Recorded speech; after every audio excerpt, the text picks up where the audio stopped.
We are live. Hi, everyone. Thank you for joining us. We will wait a few minutes for people to join in. Good morning, good afternoon, good evening, wherever you guys are joining from. I hope you're having an amazing day. It's Pratik Thakker, founder at Webzoli and Testlify. I'm from Tel Aviv, Israel. I would love to know where you guys are joining from. Share it in the comments below. If you're already not connected with me on LinkedIn, please send a connection request and press that notification bell so you don't miss an update where we go live next. I see people are still joining, so we will wait few more minutes before I introduce two very special guests we have today. Hey everyone. So I would love to hear your comments. So put down in the comments where you're joining from. Hey Shivam, how are you? Thanks for joining in.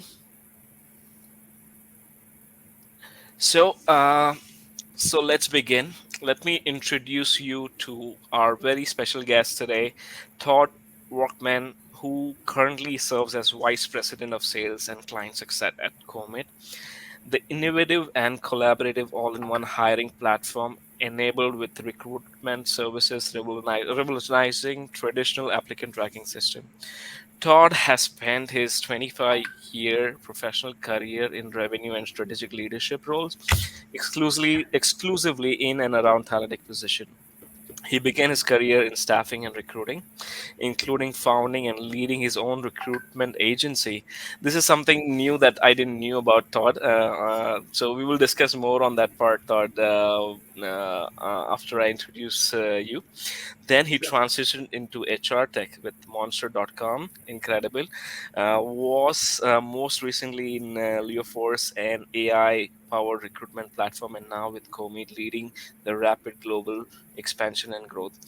So thank you so much for joining us today, and Sure. really appreciate your time, Todd. No, thanks for having me, Pratik. Is there something that I missed in your introduction? It was a bit long because you are legend in your 25 year of HR career. I'm not like exaggerating it, but I really mean it. It's you look like 35, and how come you have the 25 years of experience, man? Yeah, well, it's they click off pretty fast.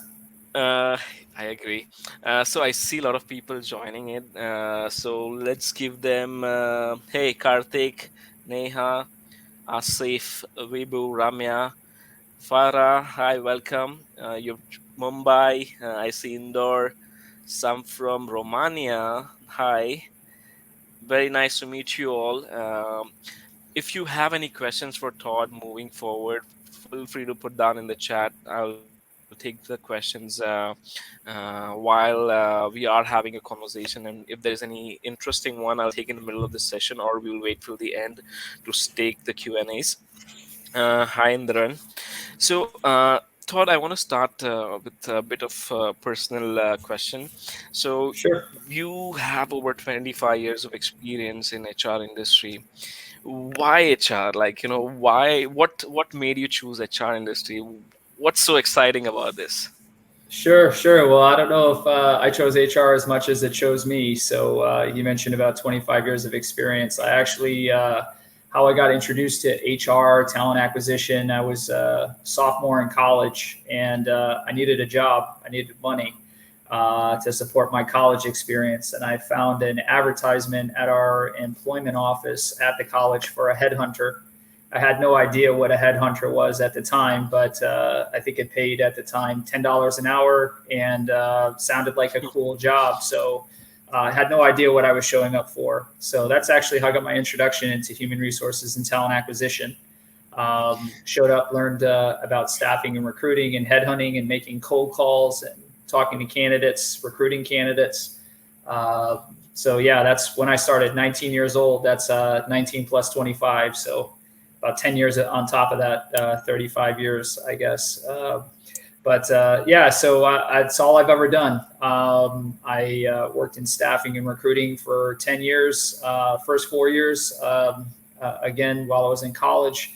And then I started my own agency. I was managing large accounts and handling delivery, and it was an opportunity. I was 25 and maybe didn't even know any better. So I started my own business, and I did that for around 5 years, 6 years, and that's where I landed at Monster. And again, it's a competency. There's a lot of outside of earning a living and supporting myself and my family, there's a lot of good that you do in helping people find jobs and their careers and supporting themselves. So there's a financial aspect, but also the personal benefit of working in the space. Why I've come, I stay, and I'll probably be here until I decide to hang up my sales shoes.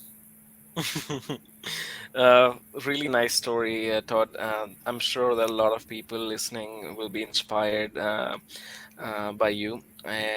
Maybe you want to share a couple of advices for anybody who is fresh or like starting out in their HR journey. That's something that you did help you succeed in your career and the level you reach. You are vice president of a well-known company in HR tech.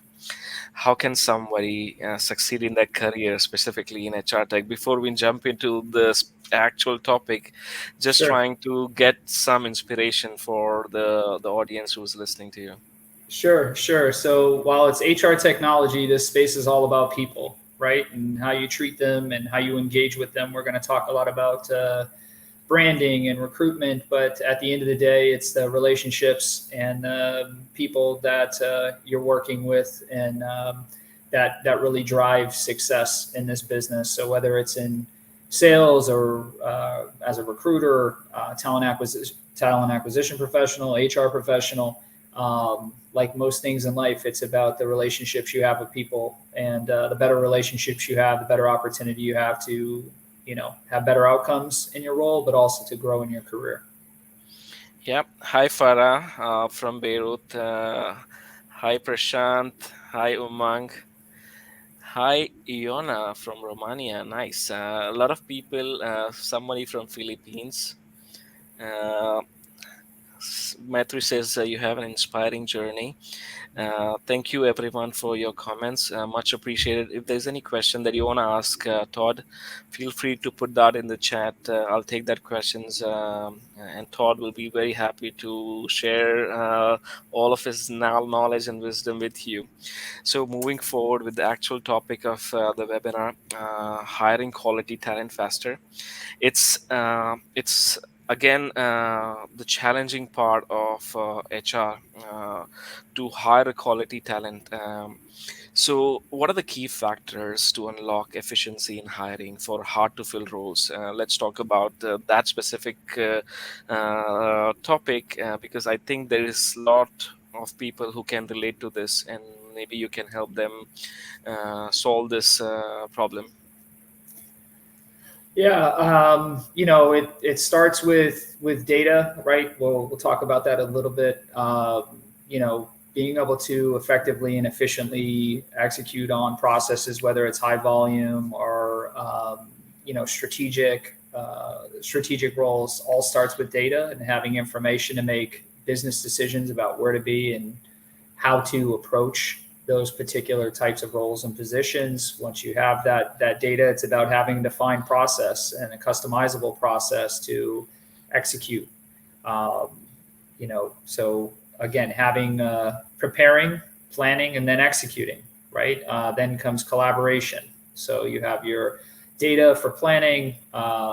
You then put together a process that's defined, and you're collaborating across the hiring team to execute, um, and then delivering a great candidate experience, right? With communication, engagement throughout the process, um, and continually trying to optimize that, which Mm-hmm. is part of the reason why you use tools like Comeet and Testlify, right? You use technology to streamline processes and operations, drive collaboration, assist in simplifying the recruitment process, because without the right tools, technology, and planning, um, it is a daunting task to try to hire, whether that's at scale or a strategic role.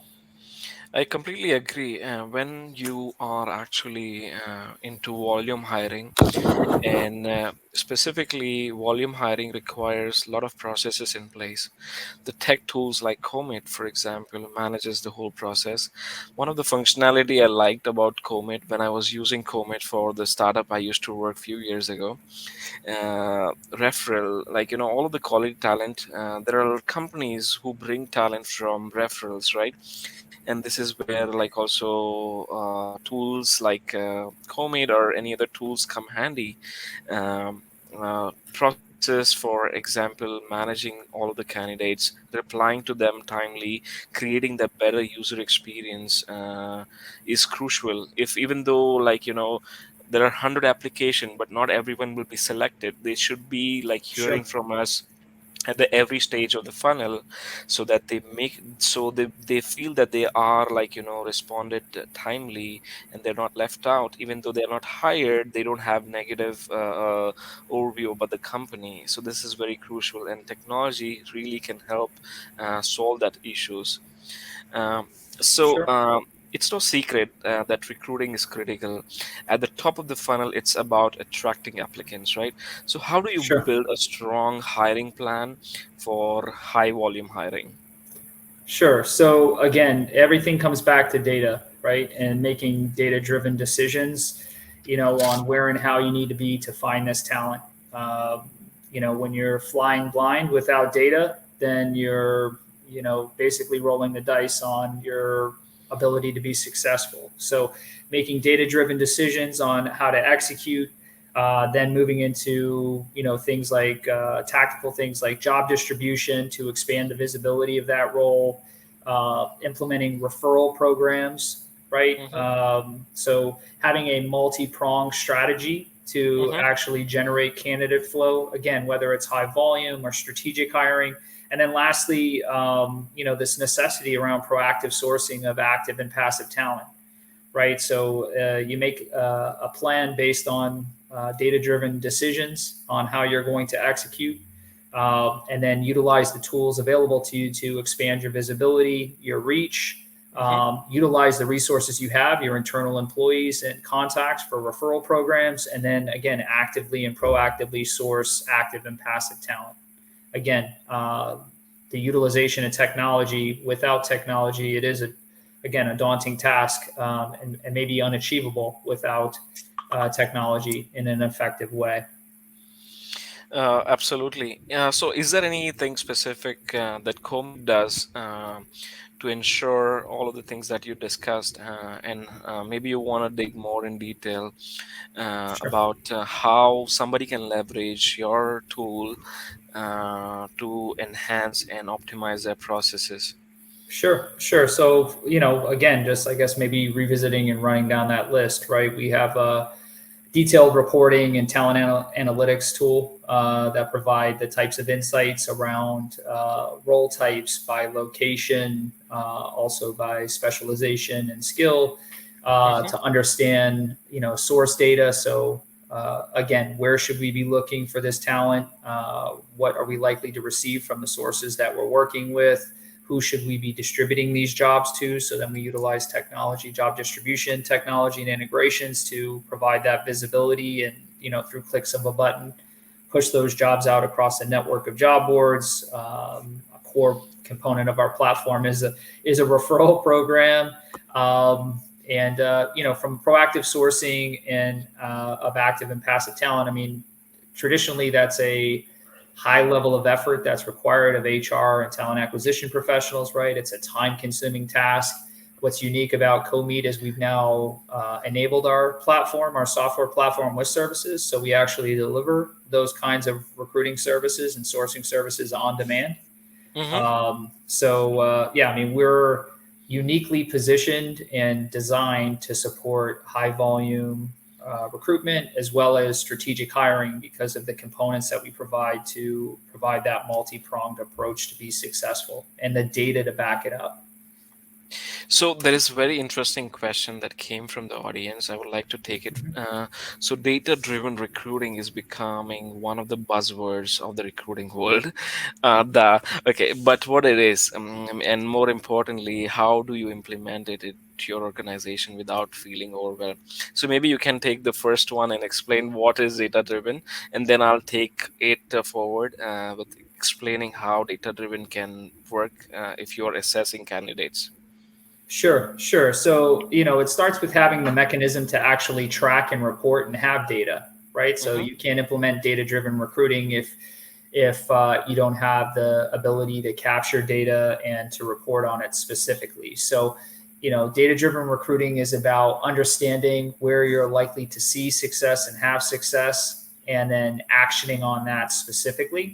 Mm-hmm. So that could be again sources of talent that you may be leveraging if you're utilizing third parties. Which of these third parties are most likely to be successful? Again, using supply side analytics to understand where candidates may be. Mm-hmm. Um, and then lastly, the systems that you have that provide you this information. So again, you need to have technology in place to capture and store this data and to take action on it, and the right tools to provide you insights to action. Maybe I'd like to add something here. When I see data-driven decision making while recruiting, is something crucial because current scenario or traditional hiring was majorly driven by guesswork. uh, HR when HR is human to human person, right? While screening those candidates, uh, usually, let's say you're hiring for computer science or a data scientist role, right? HR is not familiar with what is data scientist role do, right? And they get like 100 resumes and they're screening those candidates. Even like screening requires some kind of knowledge for data scientists, for example, or full stack developer. Again, the screening is completely based on guesswork, and they give that 5, 10 resumes after like qualifying phone call to the hiring manager.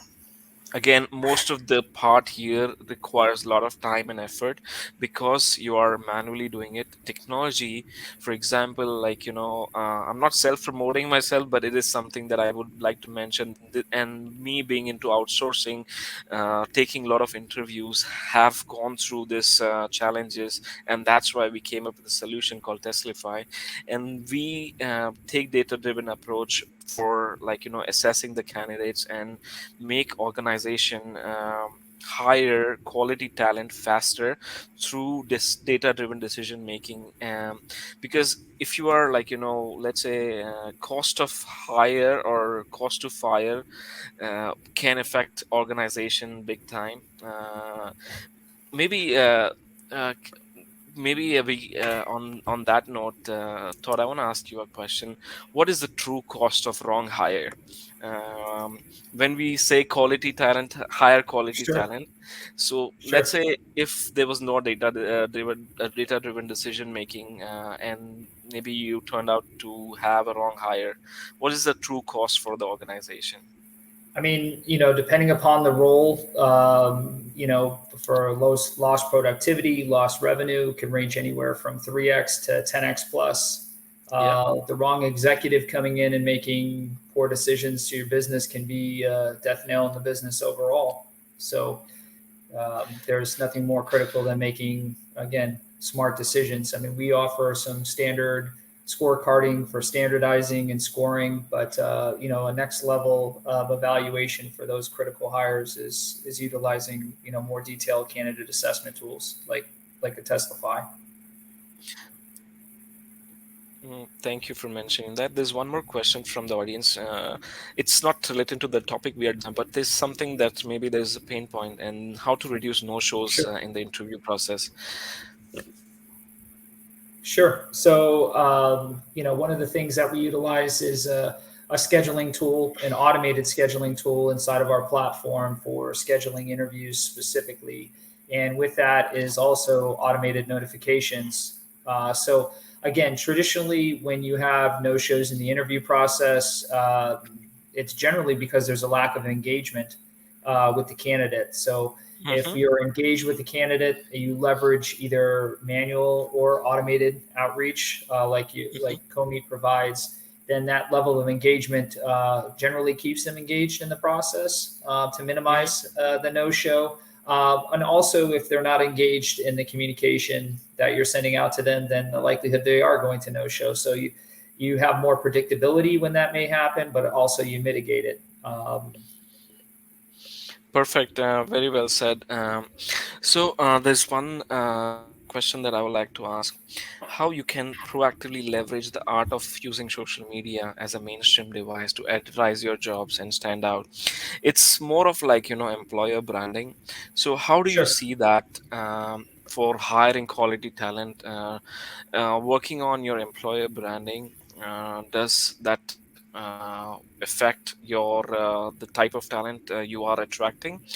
And additionally, what HR should do, and maybe you can share a few steps that they can take to make their brand better on social media. Sure, sure. So, I mean, the reality of the situation is the world's engaged on social, right? So across social professional networking platforms, this is where people spend their time, a lot of their free time during the day. They utilize things that they see both for reference and referral, right? In Mm-hmm. terms of decision making in their personal and business lives. So we highly recommend. I mean, we even leverage at our company a community and social engagement program, right? Mm-hmm. So not only do we do that specifically for driving better outcomes for our business from a revenue standpoint, but also from an employment brand standpoint. I would recommend that HR and TA work with marketing on that specifically, right? More than likely, most organizations are going to have a social engagement program at their company, Mm-hmm. and creating an offshoot or component of that specifically for HR and talent acquisition just makes Mm-hmm. sense. You talk about recruitment brand, you're talking about high volume hiring, strategic hiring, right? When you have brand exposure across social in a way that is appealing and consistent, Mm-hmm. it makes the world of recruiting a lot easier. I agree. And is there some special tools that are available for employer branding that are top of your head that you can share with the audience that they can leverage? In terms of employer branding on social, video is a big item, right? Drives a lot of engagement overall in the first place. We actually have a partnership with one of our other partners and customers, Sunday Sky, where we have partnered on a video creation tool for jobs to Mm-hmm. distribute jobs Mm-hmm. across all of the social platforms for our customers. Actually, a free tool that we offer, and obviously that partner has more detailed and in-depth solutions that they offer specifically. So, what But is that we do a platform lot of work name? on the brand. Sunday Sky. Sunday Sky. So if somebody is Yes. looking to check them out, go ahead. The idea of this conversation is to, like, share all of the amazing technology out there. And Sure. again, we are like anybody who's listening. This is not an LinkedIn Live just to promote our product. It's bringing you amazing tech around the world, and I'm reaching out to all of the amazing leaders in HR space. So if you want to showcase your product, and if I find it interesting, I will be very happy to actually bring you on our LinkedIn Live channel. So feel free to reach me out if there's anyone listening and who is a startup owner or somebody in the leadership role would like to join and share their amazing journey with our audience. Moving on, there is people joining in from across the world. Hey Vanessa, hey Atera. So there is a question from Atera. What are recruiting metrics? Does recruiting metrics evaluate the recruiting process and whether companies hiring the right people? What KPI should be considered? Sure. So, when you start talking about KPIs specifically and recruiting metrics, you should be looking at both your process, your team, and the outcomes.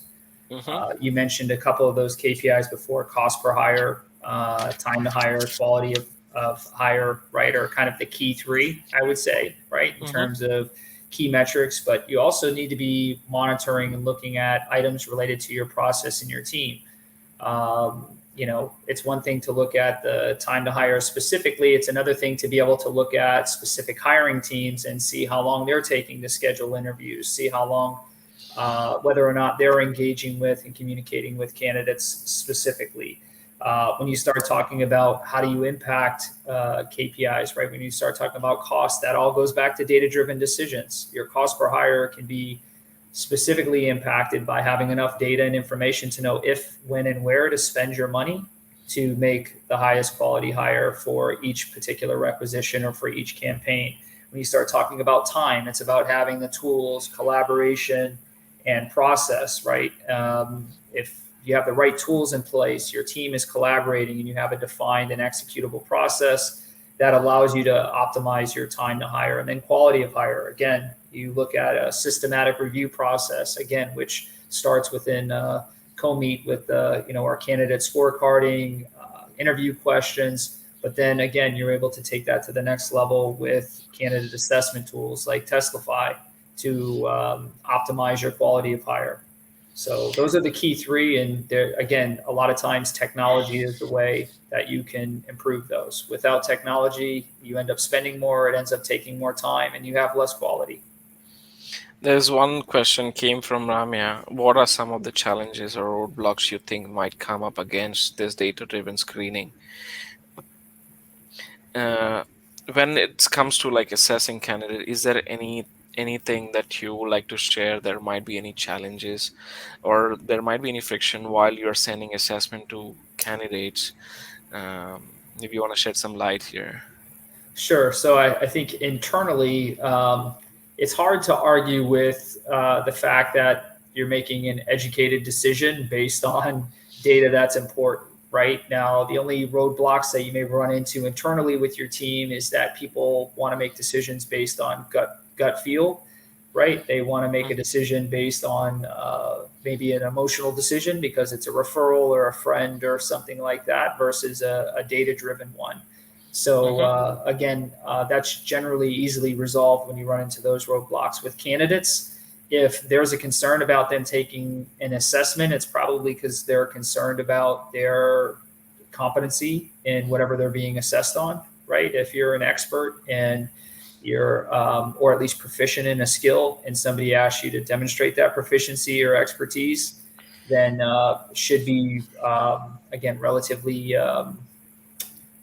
straightforward. But I guess from my perspective, if there's a concern about um, taking an assessment or executing on one, the first question that would jump into my head is this person actually qualified, right? Why would there be a concern? And then Mhm. secondarily, how actually interested are they in the role specifically? A very good suggestion here. There's one thing that I remember on top of my head. So I want to ask you, because this is like a global market, right? Israeli talent market is slightly different when it comes to hiring. They have their own processes, Mhm. and they do this assessment at the end of the funnel. So they don't do pre-screening; they do it manually. And when they are like selecting 3 or 4 candidates that they think they are like good enough to go to like the final round of assessment, and they give assignment at home, right? So it's more of like a manual process in like following up with those candidates, making sure that they deliver their project which is assigned to them. How do Mhm. you see this assessment part in US, whether it is like on volume, which you send before you actually have like 30 minutes in-depth interview with them, or it's after you select after you do the interview with them? I think it depends on each particular organization, right, and how they've defined their process. So there are obviously we work with customers and companies globally and here in the states that have assessments that take place pre-screen, right, as a way to filter out pre-screen candidates, especially in high volume hiring. We actually implement and utilize an assessment in the middle of our process. That's generally what moves people to the final stages in our recruitment process. And then to your point, there are other companies that have that as the last step, that final measurement across candidates specifically. So I think the most important part is that you're actually using some kind of data driven assessment at some point in your recruitment process to make better decisions, not so much if it happens in the beginning, the middle, or the end of the process. Absolutely. Very well said, Todd. If you guys have any question from, I see one interesting question. Let me just put off. Here, there is a question. Hey, in the new normal, with many companies relying on remote hiring, there are many advantages, of course, due to advanced technology. But do you think there are any drawbacks or any pitfalls that one needs to be vigilant about? No, I mean, well, I'll caveat that with yes, a small one, but it's not about hiring virtually. Opening up the talent pool to the globe as opposed to being pinpointed into specific cities or offices or locations just creates the Mm-hmm. opportunity to have a much more dynamic and diverse workforce, right? Which is going to deliver better outcomes for your company. There is nothing but upside to that. The two caveats to that are one, you need to have partners and service delivery partners who can actually assist with that specifically. Mm-hmm. Like, for example, we partner with a lot of our Israeli based clients on their scaling and growth here in the US by functioning as an outsourced TA and recruiting team for them. Mm-hmm. So, because we have intimate knowledge of the US market, we're able to identify talent for them, evaluate that talent, and function as an extension of their arm. Mm-hmm. But the second piece is really just generally when you're hiring people globally, these people are on an island. So it's really post hire, making sure that you're engaging with them and you have programs to make them feel like they're part of the team and working in the office, even though they may be on the other side of the world. But in Thank terms you. of the new normal, I mean, it's a great thing for business and for opportunities for everyone across the globe. When I talk about new normal in the wake of like COVID pandemic, there has been greater surge in talent migration. What strategies companies can adapt and foster an inclusive culture so that the top talents can be retained? Yeah, I mean, I think this goes back to the EVP that the companies offer, the employee value proposition that they offer Mm-hmm. to candidates, and making sure that they're fulfilling the promises, the commitments, and the benefits that they're going to be offering to them specifically. Mm-hmm. I think that again, fulfilling the obligations that the employers have on again the benefits and the work life experience that they're presenting during the candidate process is what is going to help retain talent. I mentioned in the beginning of the call, you asked me, it's about relationships, and have better relationships and create meaningful ones with your employees and the people that work for you. And retention of talent isn't a challenge. Does make sense. So there's one question. One of the trends we are seeing is importance of DEI hiring within our organization. How important do you think this will become in next 5 to 10 years? Yeah, I mean, from my standpoint, again, working in talent acquisition, job advertising for so long, right? DEI hiring has been on the forefront for years ahead of time, right? I think it's becoming a more standardized part of recruitment strategies now. Mm-hmm. Again, diversity in people and ideas is good for business, and I think that enough companies are recognizing that now. So again, without a focused effort on um, diversity hiring, right, for both again people and ideas, it's a missed opportunity, right? It's a missed opportunity for companies. So tell me one thing, with the technology, there's one question that I actually have from one of my team members who shared with me. Just let me share that with you. Is there any way to avoid hiring bias and be more objective and pragmatic? How? to make an ethical, unbiased hiring decision with help of technology? Sure.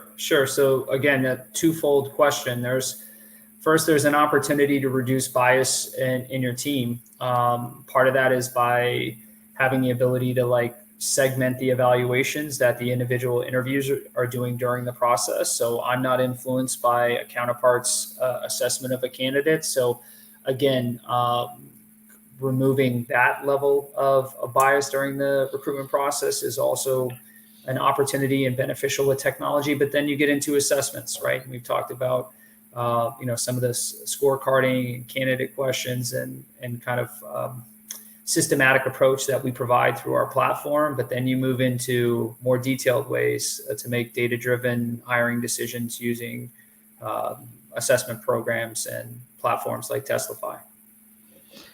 Perfect.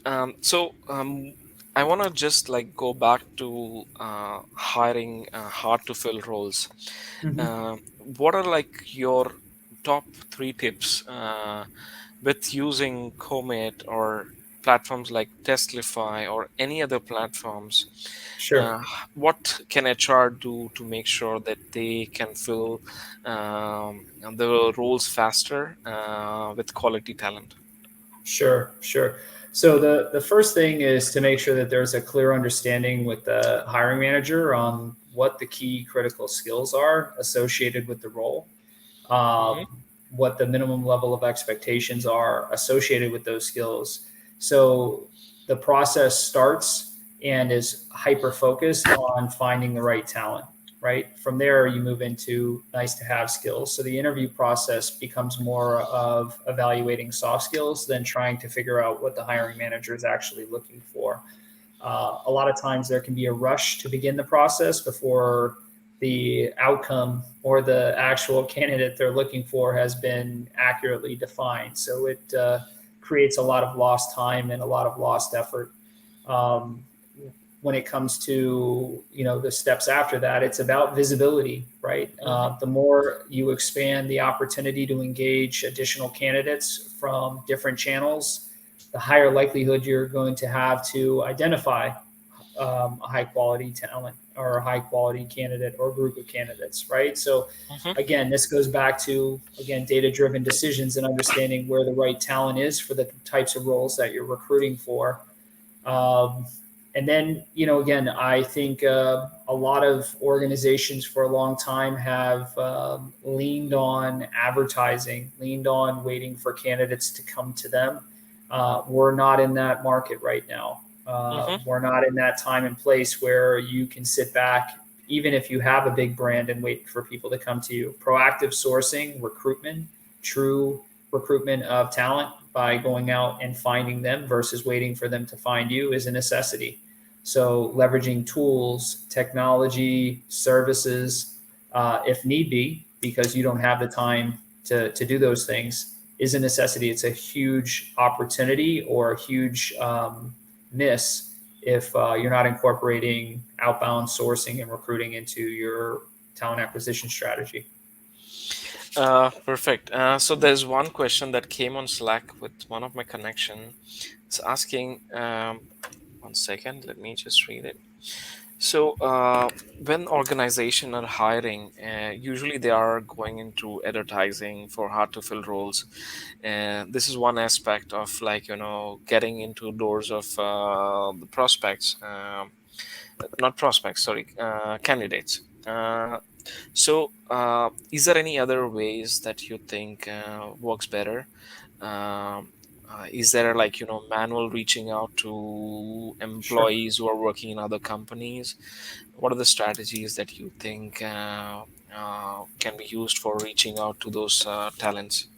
Sure. So if we remove advertising from the equation, whether that's job boards, social, right, the come find us, and we're talking about tactics and strategies to go find people. First off, referral programs and having one that incentivizes referrals is critical for organizations, small and large, right? Hmm. So one of the best ways to find talent is to talk to the people that you know and that work with you today to find out who they know. Make sure they understand the roles that you're Hmm. trying to fill.